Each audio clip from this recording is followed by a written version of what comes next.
All right, hello, welcome. Today we are going to be going through how to make a washcloth, a crochet washcloth. This is a herringbone pattern.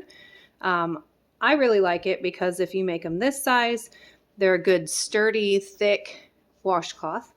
Or if you make them a little bit bigger, you can have a washcloth or pot holder in one.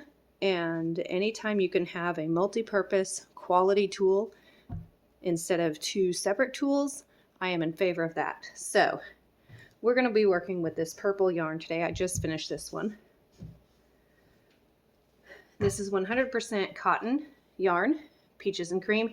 Not a big fan of this color personally. I thought it was going to be a little more eggplanty, a deeper, but whatever. It's called black currant, so it'll still wash dishes just fine.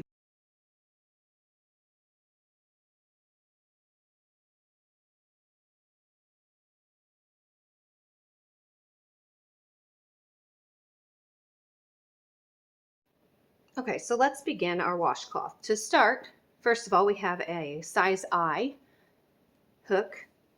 And to start off, you almost always start off with a slip knot, most often. So you take your yarn, wrap it around your fingers, and we're going to put an X on this side, and we have two here across the back. X on that side. So I'm going to go under and hook the second loop and pull through. That gives us a slip knot. Now we're going to chain 20. This is the base row for our washcloth, and you want to make sure these are even, not super tight, because we have to work back in these as we go. So to chain, if you don't know how to do that, we're going to hold this tail down here, and we're going to take our hook, go under the yarn, hook that strand, and pull it through. That's one chain. And see how it makes that kind of V shape? That's how you can count your stitches if you lose track, which I regularly do. So there's 2, 3, 4,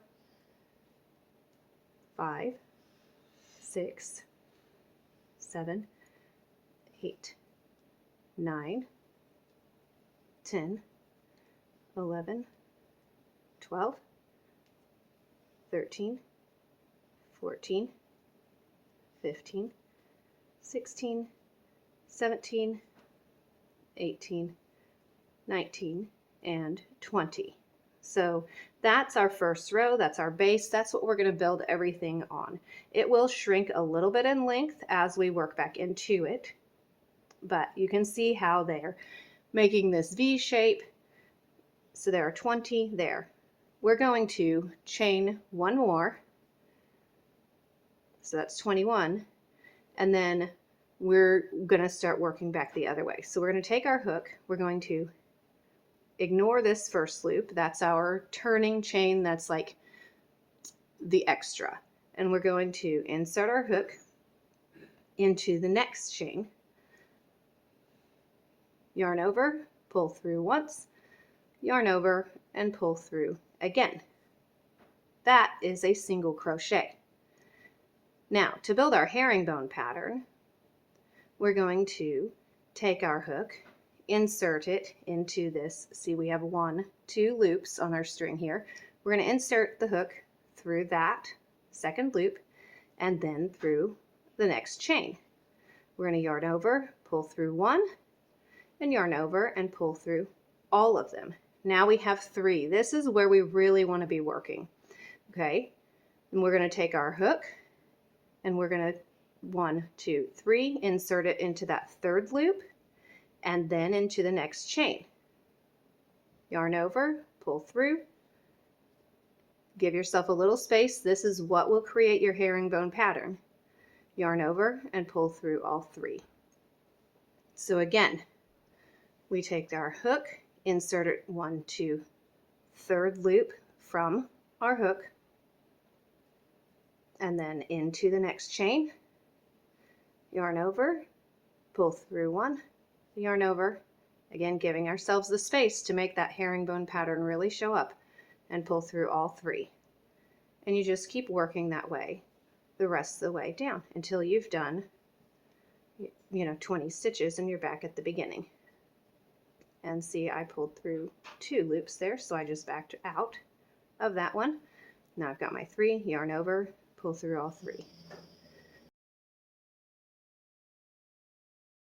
Okay, now we're going to start working on the back side here.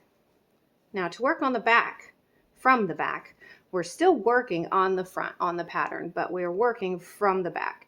So to do that, we're going to take our hook, kind of turn our work up toward us, insert it through that top V, and then also catch that next strand. And then bring our hook up, grab the yarn, and we're going to kind of pull it through, turning it upside down, and now we have 2 strands over our hook. We're going to then go under this again and pull through 2. Now we're going to insert, there's 2, see we have 2 loops over our yarn here. Insert in that second one. We're going to go through the V at the top of our stitch and through that stitch, that strand on the back. Grab the yarn, loop around, and pull it up. See, now we've got 3 on our hook again, and we're going to come around underneath the yarn, rotate it towards us, and pull through all 3. Now we're back to having 3 strands on our yarn. So we go into the third one from the hook, insert your hook, go through the top V and that other little piece on the back there, bring your hook through, turn it up to the ceiling, yarn over, and pull through all 3. So this is creating our herringbone pattern on the front of our washcloth, which is why we have to think about where we're creating the pattern and work on that side, even though we've turned our work and we're technically working from the back of it. So continue that for 20 stitches, inserting in that third loop. Your hook goes through 3 strands, you yarn over, pull through, yarn over, and pull through all 3, making sure to give yourself the space to create that herringbone pattern. That's what's going to make this a nice thick washcloth that can also double as a hot pad.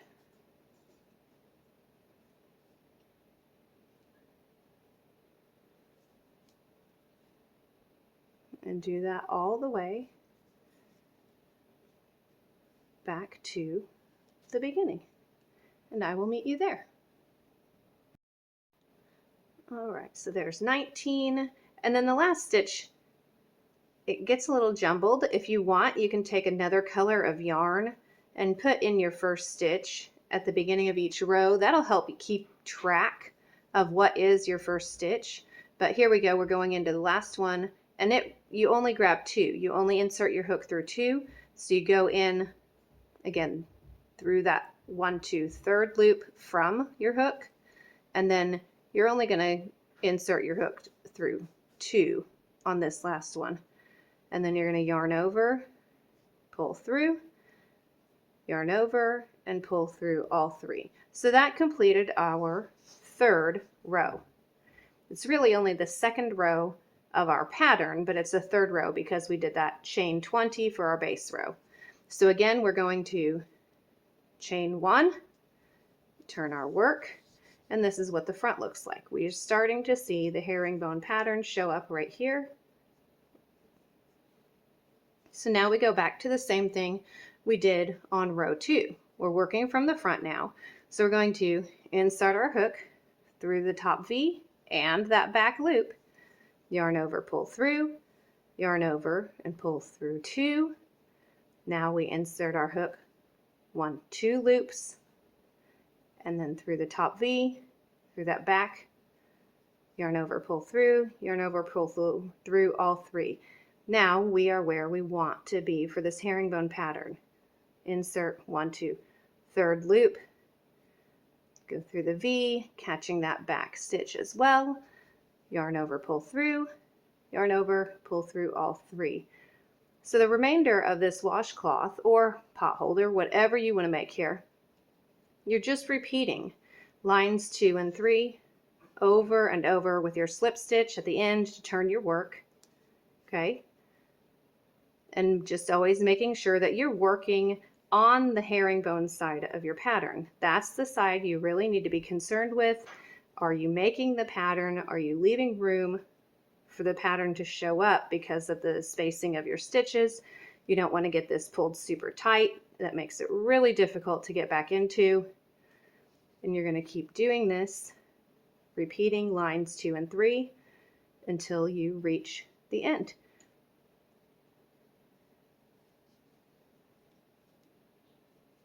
I'm going to finish this row and then I will do one more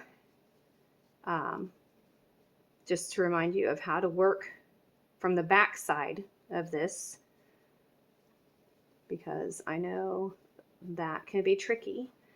And then we'll meet back to tie off our work and sew these loose ends in, okay?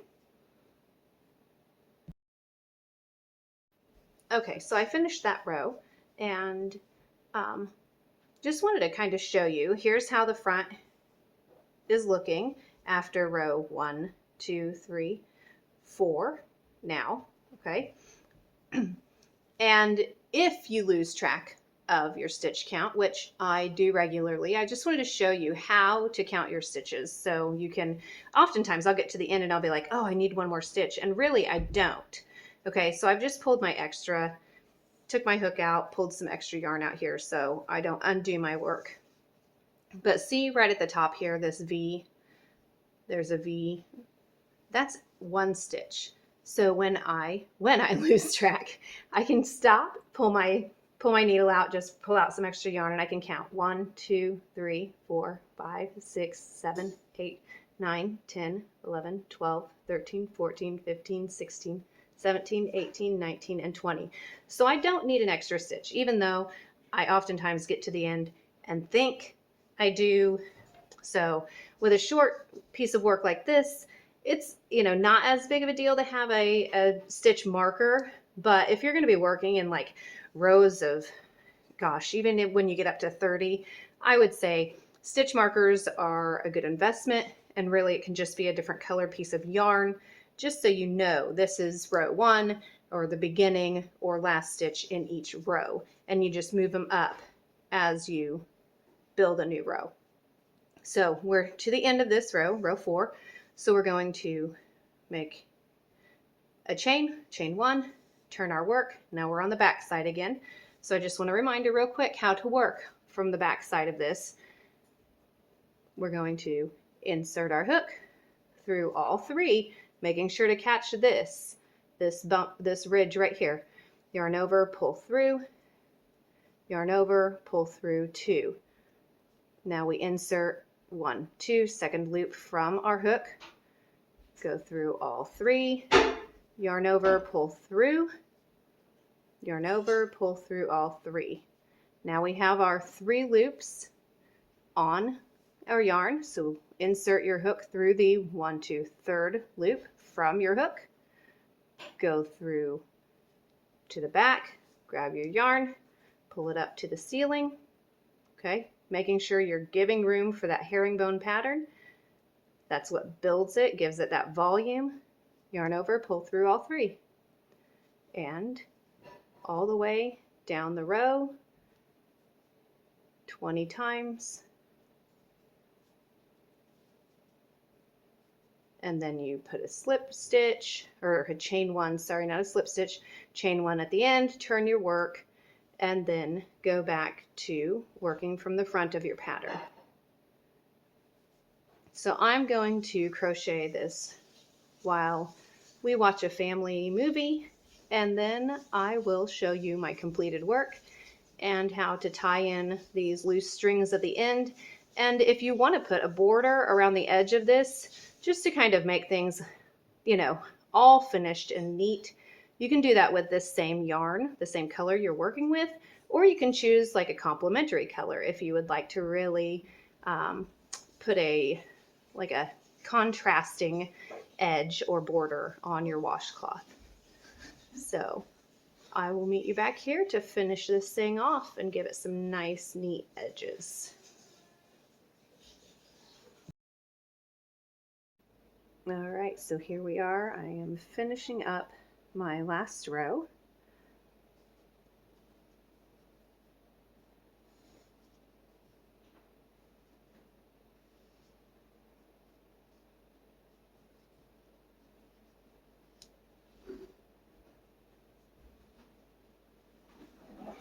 All right, let me just double check and count. Make sure we're still at 20. So that's 1, 2, 3, 4, 5, 6, 7, 8, 9, 10, 11, 12, 13, 14, 15, 16, 17, 18, 19. Aha! I do actually need one more stitch this time. I got distracted watching a show and I ended up having to undo a couple rows because I had gotten some extra ones in there and I ended up with 22 stitches. So maybe I should have had stitch markers. Okay, so that finished our last row there. So I'm going to chain 1, turn my work, and then what we're going to do here to finish the edges is we're just going to single crochet around the entire perimeter of this washcloth. So this looks like a nice finished edge across the top, but we're going to bring that same finish along this side. See how it's kind of wavy and bumpy?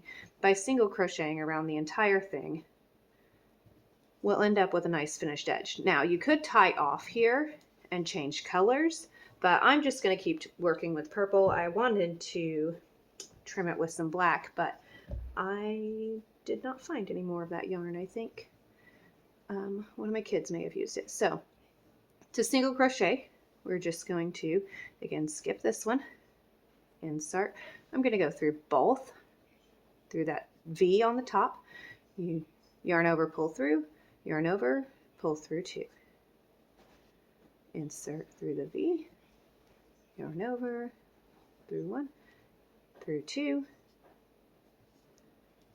yarn over and pull through.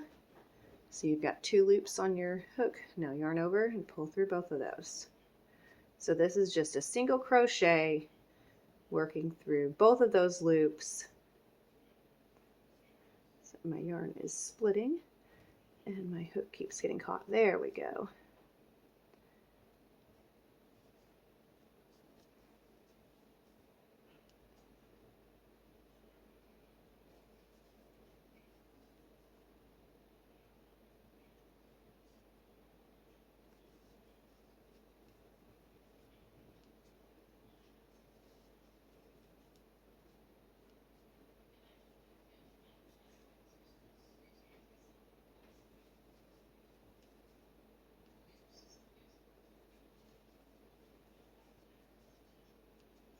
Now I'm trying to keep a decent amount of tension on the string. That's controlled right here. I'm kind of holding the string back so that I don't have a lot of slack. That's going to make a nice snug finish border on this washcloth.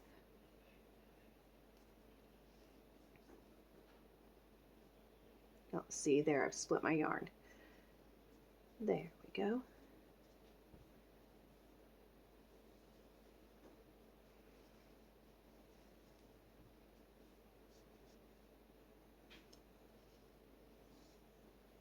Oh, done it again. And sometimes when that happens, I just undo the stitch and try again. And that little loop will, just work its way back in with use. Okay, so that brings us to the end of our row. Now, along this edge, I did not count my rows. You can be pretty precise. I tend to be more function. As long as I still have 20 stitches in each row, I'm pretty content. So we're just going to kind of work our way in here, trying to make sure we're going through 2 things of yarn, 2 strands at least, because there aren't real obvious places to stitch along this like there is on the, top and bottom end. So we're just going to kind of go across, just kind of working in wherever seems to make sense. Now each herringbone row is 2 rows of crochet, so you can kind of know that you can be putting a stitch in each end, so that's a row, that's a row. So you're kind of trying to match that up on these, the ends where we've been turning our work.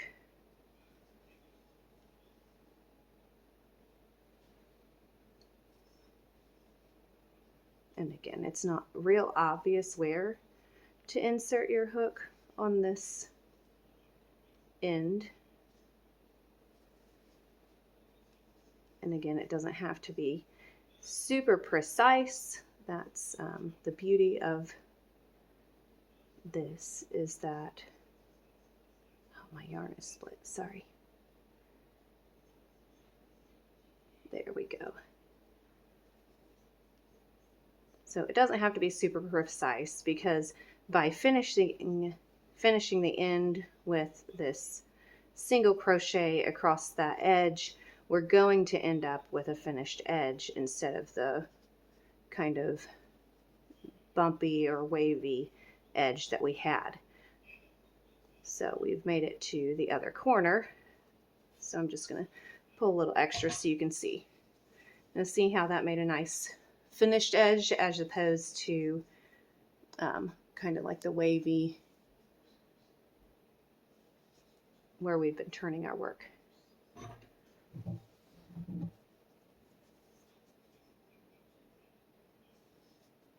So now I'm just going to go along here. Now this is our beginning row, the first row we made, our base row.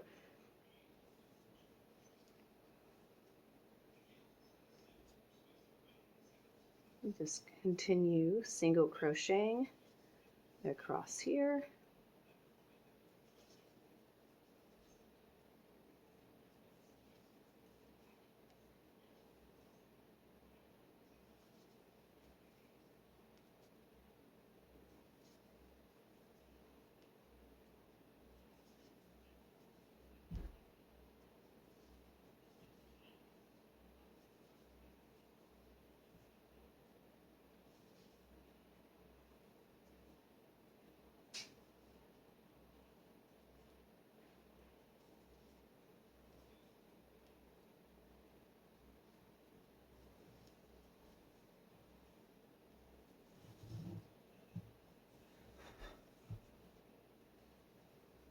Pull some extra yarn off that.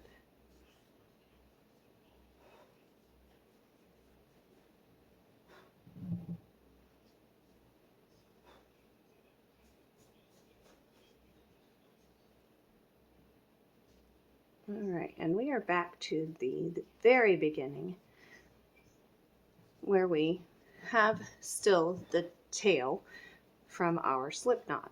So what I'm going to do is I'm just going to hold that along the edge of the washcloth, and as I stitch along this edge here, I'm going to put another one in that corner, another single crochet, and then start working along this edge. Now I'm just going to keep this close along the edge and just crochet it right into that edge, and it will just disappear right into the edge of our washcloth. We'll never know it's there. It's going to give us a nice secure, end there, so we don't have to worry about that coming undone.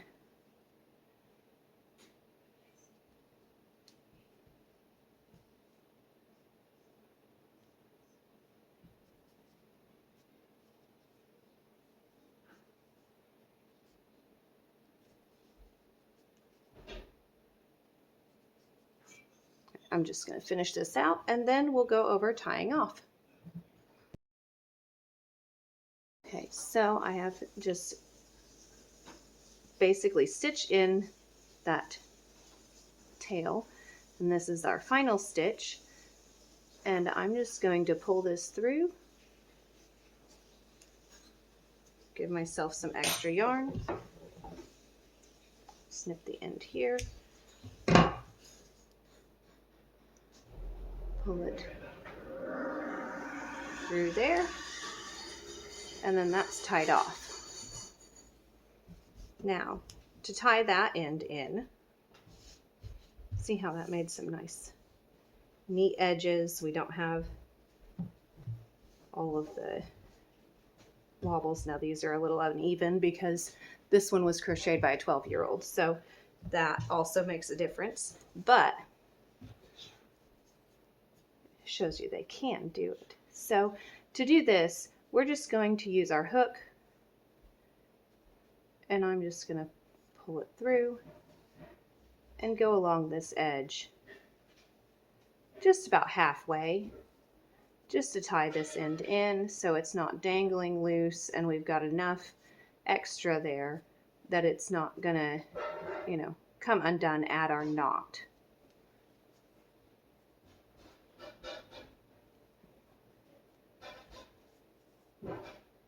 Now, if for any reason this were to come, you know, undone as you use and wash your washcloth, it's pretty simple just to, you know, stitch it back in like this. I've not had that happen with any of mine, and this is, like I said, this is 100% cotton yarn, but you know, we've made washcloths, gosh, out of any little remnants we have left over of different skeins from various projects.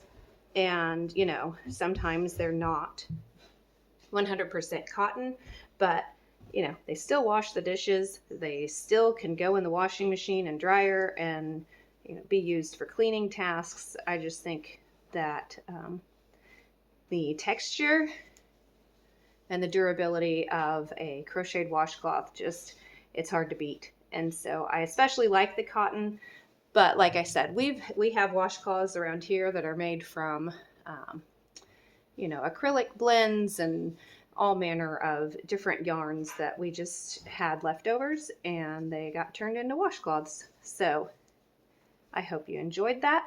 If you're like, hey, that's pretty neat, but I don't have any intention of taking the time to crochet a washcloth, we do have these for sale on our Etsy store.